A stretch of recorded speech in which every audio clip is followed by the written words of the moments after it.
Hello? Wake up! Oh, hey, Jordan. Be awake when I call. But I don't know when you're gonna call, so when would I sleep? When I'm not calling. Am I being unreasonable?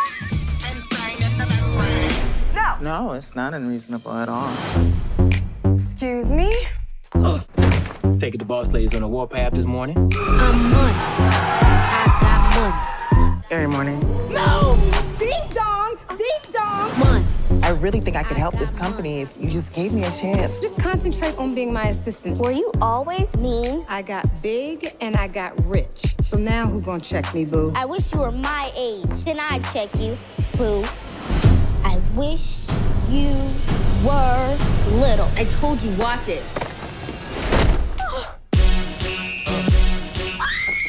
And the black Jesus? Y'all gon' make me lose. How did you go from this to this? You went to bed grown and then you woke up Little. That's for white people, because black people don't have the time. Y'all gon' make me What? Child Protective Services, enroll this child in school or somebody is going to jail. By somebody, do you mean... Jordan, to everyone else, you're a child, so you have to start acting like it? Get back to work. Whose child is this walking around here in a tiny pink pantsuit? Ladies all across the world. I need you to cover for me in the office. I should probably dress the part. Your body can't fit into my clothes. This is squats. This Pilates. That body looks like Baby Gap, Gymboree, Oshkosh Bagosh to me. Fine. Damn, girl. Looking like Cookie from Empire. There's your teacher.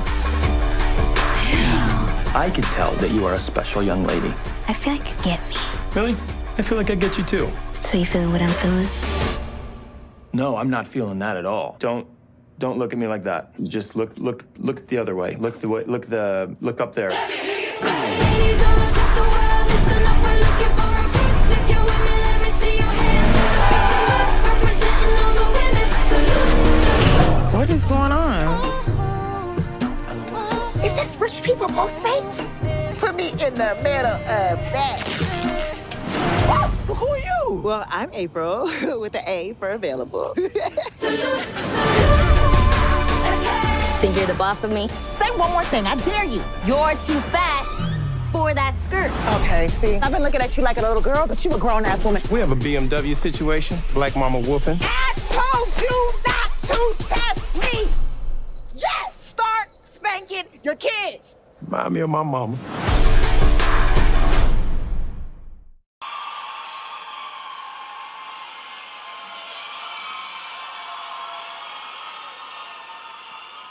What's up? You guys hear me? What's up, AUC? First and foremost, before we get started, I want to thank you all for being here. I mean, my Spelman sisters, faculty, alum, and guests and peers of the AUC, and just a big special thank you to Universal for even making this conversation possible. Yes. Here at Spelman, whenever we gather in Sisters Chapel, it means that there's a message that needs to be heard, and today is no exception. So let's get started. Again, if you guys are tweeting or taking pictures, please be sure to hashtag Little Movies so we do not miss a moment of what's happening for today's conversation. So, are you guys ready? Without further ado, I would love a big round of applause for the cast and director of Little. Ready? We have Regina Hall.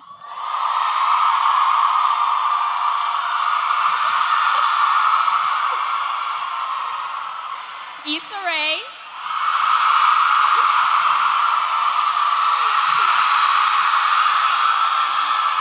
Marseille Martin.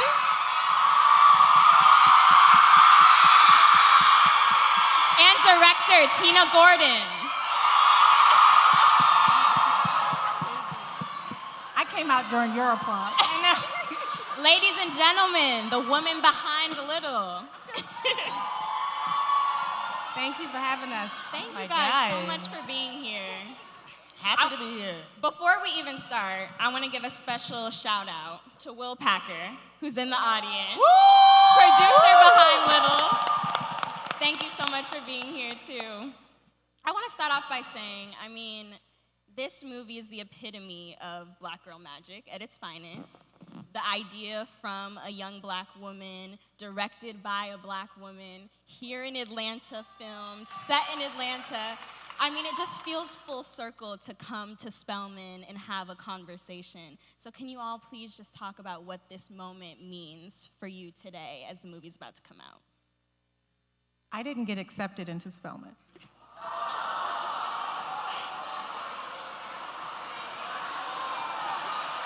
Well, I'm here!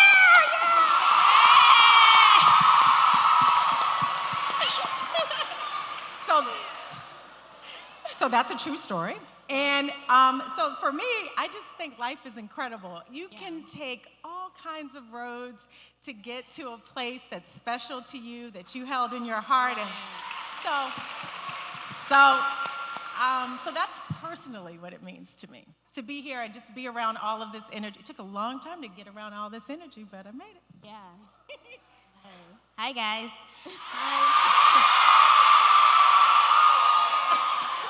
Wow. This is just so amazing just to see an amazing and beautiful group of amazing black women that are doing their thing. And this is exactly what we wanted, was to have just some great black-owned magic on screen and out in the audience as well. So this means a lot to me in my heart, so I get to see people who look like me that are just doing their thing and being confident in themselves. So thank you. I'm super, super happy to be here just because. Thank God. You know, we were just talking backstage about this is who we represent and this is who we make content for. When I first did promo for Insecure, this was like one of our first stops before the season started. So, you know, thank you guys so much for your support and your excitement, and we hope you watch the movie. I'm excited to be here because I feel like I'm looking at an incredible future.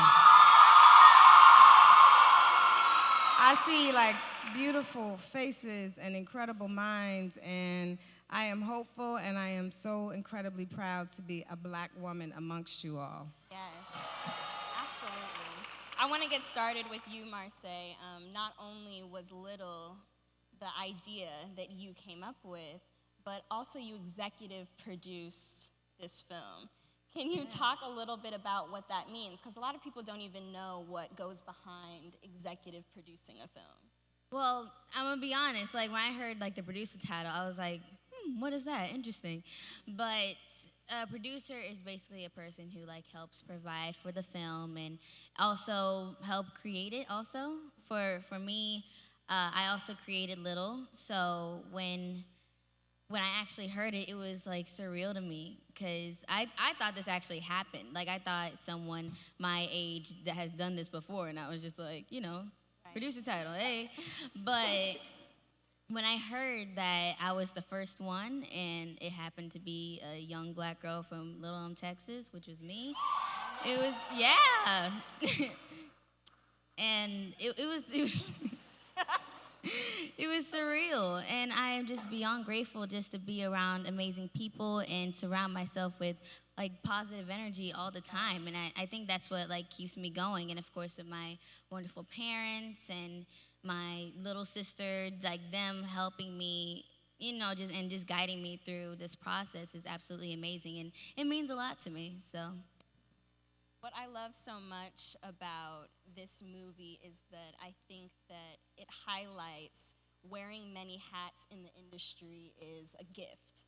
And it's something that you should do. You should know how to wear many hats. Issa, can you talk a little bit about being a writer, coming up with your own content, starring in a movie? How does that feel navigating those spaces? It all kind of happens by accident, if I'm being real. Doing a web series. I was producing web series in the past before Awkward Black Girl, before putting myself in my own, and was just directing, editing, producing them. And then when I came up with the idea for Awkward Black Girl, I wanted my friend to be in it, but she was like, girl, I'm in DC and I'm in law school and you're not paying, so. And I was like, okay, cool, that's what's up. And then just decided like I didn't want to wait for anybody, and I was in it, and so that ended up catapulting my career and working for HBO and working with HBO rather, and working on Insecure. You do wear multiple hats, but I have so many great people who are in specific lanes to just help me because it's a learning process throughout. And something like this was kind of a vacation in that, you know, you have this wonderful director, the creator here, and star, EP star here too, and all I had to do was just come to set and kind of just execute someone else's vision, and that was such a pleasure, and I learned so much being a part of this production that I could also apply to future films that I do and do apply. Right. I think it's important that we bring each other in on projects, because oftentimes if we're not given the opportunity, we have to create it for ourselves. And I think that's such a huge message, even outside of the movie. So can you guys talk about bringing in other women of color, bringing in your peers to give them the opportunity to elevate themselves as well? I'd say for Little, for example, after Marseille, you know, I just sort of vibed on her courage and going out and creating something new. In terms of making Little, I started looking at other Black women that would be doing different things that we could use in our production to present in the movie. So I found an artist on Instagram, Shamaya, who she actually did I was looking for a reference for Issa, and then I saw she did a fan art for Issa. And so I asked her to do the art for the movie. So Big Jordan's apartment is done by a very cool artist that I found on Instagram, and a lot of the fashions that people love. That you don't have to be like in a store. We love what you're doing. Let's do something together. And I think those smaller steps are just as important as when you get a co-star that is going to be in the film. Love that. And I also have to give a shout out to Will, who, had the foresight, Will Packer, obviously, who had the foresight in creating a project or producing a project like this to make sure that Black women were at the helm, Black girls were at the helm, and empowering us to be able to tell our stories. So that matters too, and that matters in terms of giving people chances and making sure that we're able to carry the torch and do the same moving forward. Right. I have this question for you guys. Considering Hollywood's eagerness to kind of capitalize on the bankability of Black content right now, do you, as producers, as storytellers, as writers, are you concerned about that eagerness maybe compromising integrity of projects, or how does that make you guys feel? Do you want to take that in? Who wants to talk? Yeah, I'm concerned about that. I think, but what I feel like is different, because they tried. You've seen that happen a lot of times. I remember when Scandal came out and was so successful, then a lot of networks were just like, let's make our own version of Scandal and just plug in a Black woman or plug in a down white woman and see if it, has the same effect. And it doesn't. It doesn't. You said what? It doesn't. Oh, you're agreeing with me. I didn't know. I was like, I was in the show, and it was. And I think there's a level of authenticity that that we all crave as an audience, where we're just not gonna let anything ride. You're not gonna have success if you're not authentic, and if you don't have the real storytellers telling those stories and taking the reins. So while I am concerned that there's an eagerness to be like, oh, Black is great now and it sells, that the real good content will rise to the top. Right. Yeah, thank you so much for that, Issa. I want to ask this next question to Regina. Jordan's character goes through this evolution after being bullied, where the world hardens her.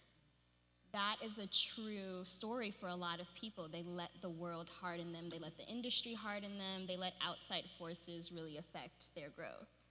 How do you stand up against those forces while also remaining soft in the process? I think right now we're in a space where we have to remember that we were built as empathetic creatures, you know, and it's easy to forget that. And literally, especially black people, I mean, that's what we do. We are a familial people. And I think we have to make sure that we embrace one another, that we never separate that. I mean, that is our divine power, that we look at another person and that we realize, you know, before the grace of God, there go I. So when you look at someone and you see someone being bullied, don't just pull out your phone. Like, get involved. Well, I don't know if they big, stay away, but I don't want nobody getting hurt out there. But what I do think is that we all have a voice. We all have a voice to make a difference and to make sure that we watch out for one another and that we keep accountability for ourselves and also our brothers and sisters, and that's what's so beautiful, and that's where our real power is. Right. Our power is in support, not in division, and you guys are amazing, and you have the power to support each other, and that's what's so great about this project, that we got to be able to support one another in all different aspects, and that's what made it also a joyful thing to be a part of every day. Right. I love that. Another theme of the movie that really stuck out to me was rejection and how you meet rejection and how you respond to hearing no's. Can some of you talk about your personal philosophy when hearing no's, especially in this industry where that can feel very final? Well, hearing no's throughout, well, for example, when I was, you know, in the process of creating, I was 10 at the time. So, you know, when people, oh, thank you. 10? Yeah. So when people saw me, it was more like, no, you know? Like, yeah. I'm literally just a 10-year-old girl who's still doing school and trying to learn the ABCs. Like, you know, no one wants to talk to me and, like, hear what I'm trying to say.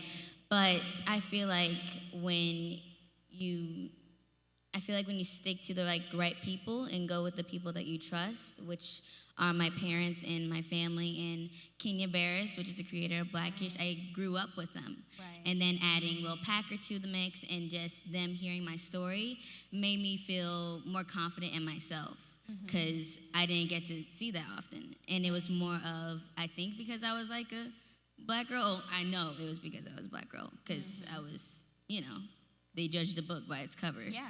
So I feel like now we're in like a different place where people are seeing us more, and when they strive to do what's great and what our passion is, then people will see more of that and see more often. And I don't think there should be any more first. And I think, you know, when Black Panther came out and A Wrinkle in Time, it was like, oh, dope, we gotta watch this for like a certain audience.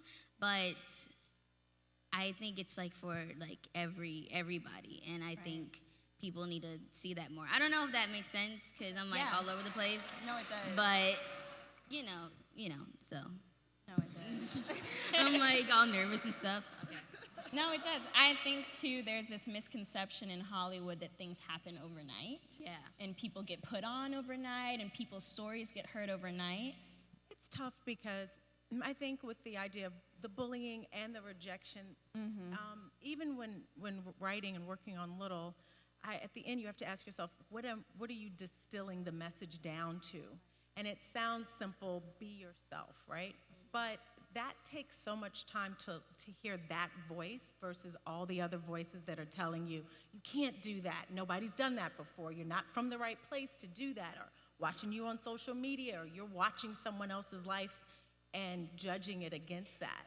And it's a long process to hear that still voice. And even when someone says no to you, you can hear the right voice in your head that says, keep going. Right. Keep going, keep going. And so you have to sort of get quiet to hear it. And that in this society, it's hard to take that time to do it. Right. But it's a simple message, be yourself, but it's a process to hear the right voice in your head to tell you, go, go, go. Yeah, absolutely. And I think, I feel like, too, as Black women in the industry, we're met against certain barriers that maybe not everyone experiences. Can you all speak a little bit to those barriers and how you overcome them when it seems like you're kind of coming against a brick wall? You know, it's weird. Like it's a mental trick, I think, that I do where I don't absorb it really. Hey, Regina. Regina was talking. Well, you know what? This is the time where we stop everything and we just turn it over to Regina Hall. Yeah. Woo! Yes, Regina. I wasn't really. No, Issa was littering. I'm gonna tell y'all the truth. You see this? Not littering. She put this between the sofa, and I said, Issa, we're at Spelman. I put it this under is my an thigh. institution. I Do put it not under be my thigh. a litter bug. This happened This is every every day day, on guys. set. Don't worry. On set. It's okay. I would never do that. No, I know, but I will say, just always know that you guys are in an amazing time because when I started, you know, people weren't creating their own content. You guys, with the example of Issa, with the example of Marseille, you have power in your hands. You can create things. Period. And so,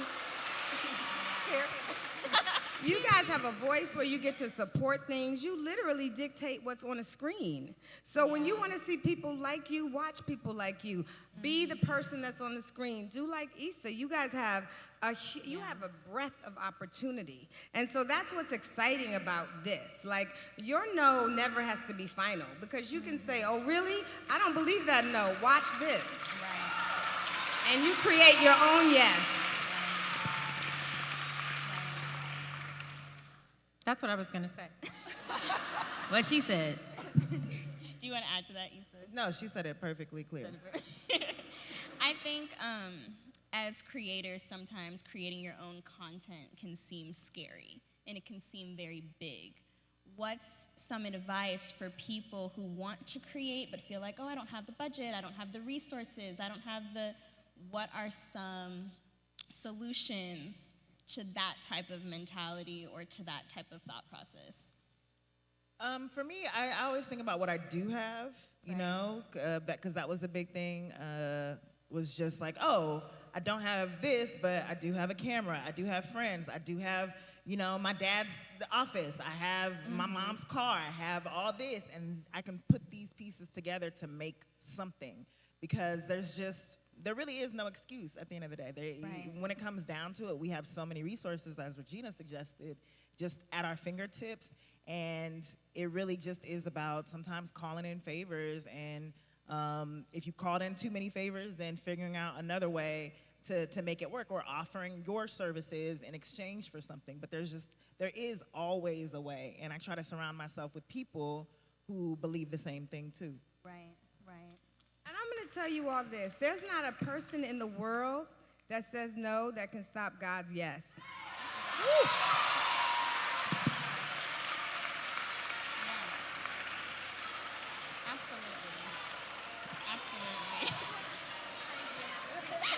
Praise dance. Say the praise dance. T. I want to ask Tina, this being your first feature film directing. I'd have to sing Amazing Grace to top that now. I don't know what else to do. What were you super intentional about making sure it came across in this film? Because there's a lot of thematic events that are touched on that I think are so profound, but did you have an overarching vision for the project as a director?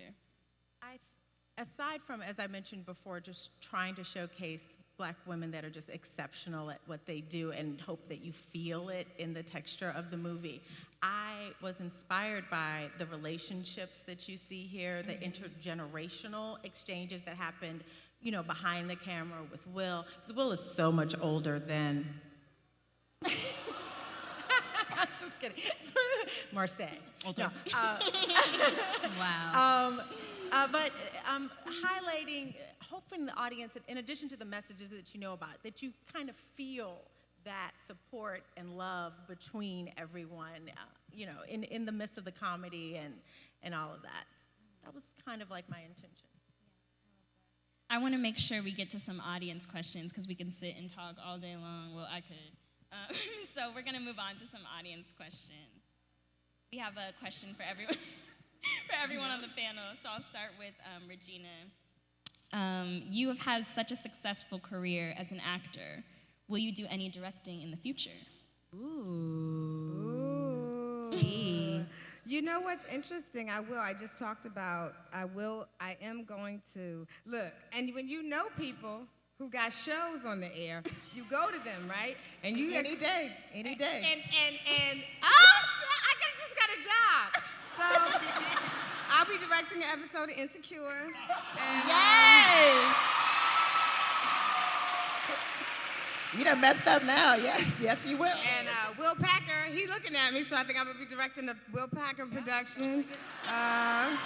Tina Wright, so I'm gonna be right, you know. But no, I would love to do that. And it is what's great. That's what's been so great about Will, is all the opportunities. And as much as I'm joking with Issa, you do know that if you are telling people that you are like, I wanna try, they're gonna give you that opportunity. So yeah, I always wanna do different avenues in the business. And I encourage everybody too, you know. Now is the time to wear more than one hat.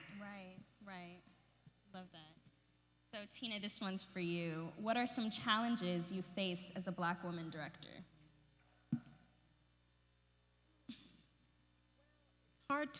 It's hard to separate it as a, there's challenges, but I don't know sometimes if I go, this is a Black woman director challenge specifically. But I will say that it's interesting because you have to sort of be the boss, be assertive, and then it's interesting to watch people's expectation if you have to be too assertive.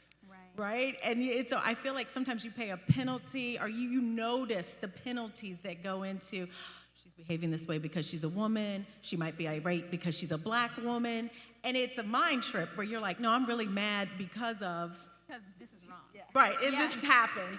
And so, to be honest with you, it is a separate navigation. That's the most specific thing that I can think of, where you kind of come out of your body and think about that. Right.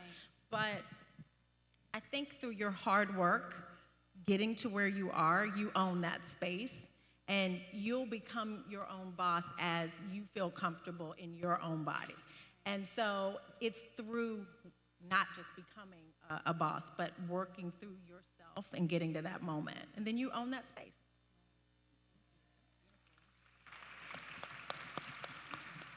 This one is for Issa. What was the first step that was beneficial for you that led to where you are now in your career? The first step? Who wrote this? This is, who did Show yourself. Show yourself. That was you? Okay, I'm not mad at the question anymore. Thank you for your question, I appreciate it. The first step, I guess, would probably just be investing in myself. I think the first, you know, you always doubt yourself. I doubt myself a lot, just in terms of, you know, like, my head is filled with questions. Can I do this? Can I, like, you know, we talked about earlier, I don't have this and I don't have this. So, you know, it was getting rid of that doubt and being like, nobody else is gonna do it for you unless you do it. No one else is gonna give you a chance, you know? And for me, it was always about recognizing that, because early on I did try to put myself at the networking parties and put myself close to like a Spike Lee and magically hope that he would be like, I recognize talent in you, work for me, you know? Or doing, even when I started doing videography, just to try to make a pathway to direct and produce. Like, I used to be doing wedding videos and high school talent shows and editing them and spending time there. Like, maybe somebody will see this wedding video I did and being like, you could edit, and that means you can direct. And it was just like, no, I just have to do the work and make it happen for myself, and then, you know, see what happens after that. And so that was an incremental step. It's just deciding to invest in myself and trust myself. That's great. That brings me to the question for Marseille, is what inspired you to start your own production company? And what kinds of content do you see your production company creating in the future? Oh, nice. What inspired me was, like I said, there's not a lot of young black girls that are doing this at my age. So with me creating Little, that was kind of just the beginning of it. And I knew in my head I wanted to create more stuff, and I knew this is my passion and what I wanted to do. So that's kind of how it all started with Genius Productions, and just keep on moving forward with content that I love and that I want to see on TV or film, and to give my friends the opportunity to do so as well, and to, you know, have those things that people won't give to you. And they won't give us the opportunity to do what we love. So that's why I created my production company, for me in the YA space, and also me as a black girl in the business. And then content, just things that I love. I'm into like reality shows, drama, comedy, of course, and just things that I want to see more of on TV and film too. Because, and for me, I always see like men like making movies and stuff that are like for high schoolers or like the YA space, and then you look at it, it's like, that's probably not something that we would do. Like, Exactly. like, come on, we don't say on fleek anymore, guys. Like, come on. But like those type of things, it's like, that's not what we would do. So for me, I wanted to create stuff that is coming up from a perspective that I've been in before. So that's the type of content that I want to create. Thank you. And this one is for everyone. Who in the industry influences your technique the most, and what advice do you have for younger performers? I would say early on, although my style isn't his, Spike Lee, I was just blown away from like his early, She's Gotta Have It, and then I realized he wrote it, he directed it. I was like, what is going on? What is this? And then later on, I actually enjoyed the works of Nora Ephron, who was a writer turned director, and I would say that mix was the kind of inspired me. There's a lot of people who inspire me. Like, it's a bunch of people that I worked with, like whether it's Tracy Ellis Ross giving me like an amazing, my TV mama giving me, you know, some tips on how to get through the business and what the challenges that you may take, and, you know, those type of things. And also Beyonce, of course, even though she's in like, you know, even though she's on the music side, she still gives me the best advice and the best presence of just being herself also. Wait, what? What did I say? Oh, no, she doesn't give me advice. No. Like, advice, I wish.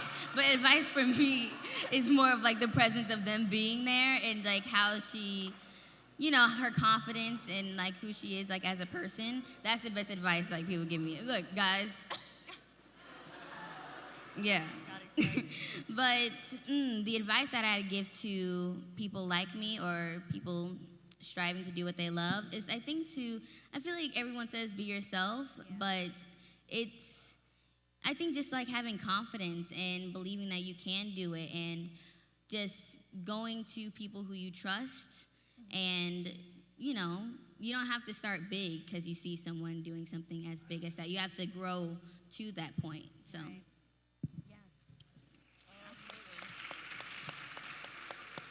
People who influenced me early on, definitely Spike Lee, as Tina said. John Singleton, just how he puts on for LA too, which is where I'm from. Anybody from LA? Hey. LA, okay. Everybody who's not from LA, I mean, you could have given some. I know, who was hating? You from LA? That's what's up. Rep. Oh, we got y'all shirt. I love it. That's so dope. They're not from LA. Okay. That's fine. And Gina Prince Bythewood influenced me. It's how I discovered this wonderful actress right here from Love and Basketball. And I guess my advice would be to find your tribe. Like, I didn't do any of this by myself. I worked with some amazing people. It was just all hungry people that I met along the way who were passionate, and that has made all the difference in my life. So find your people.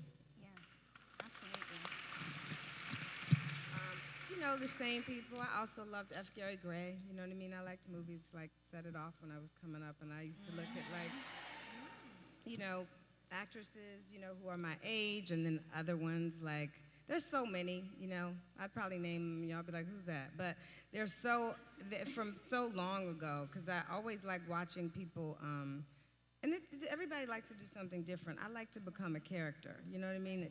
It really excites me, because the real Regina is very shy. Don't do it.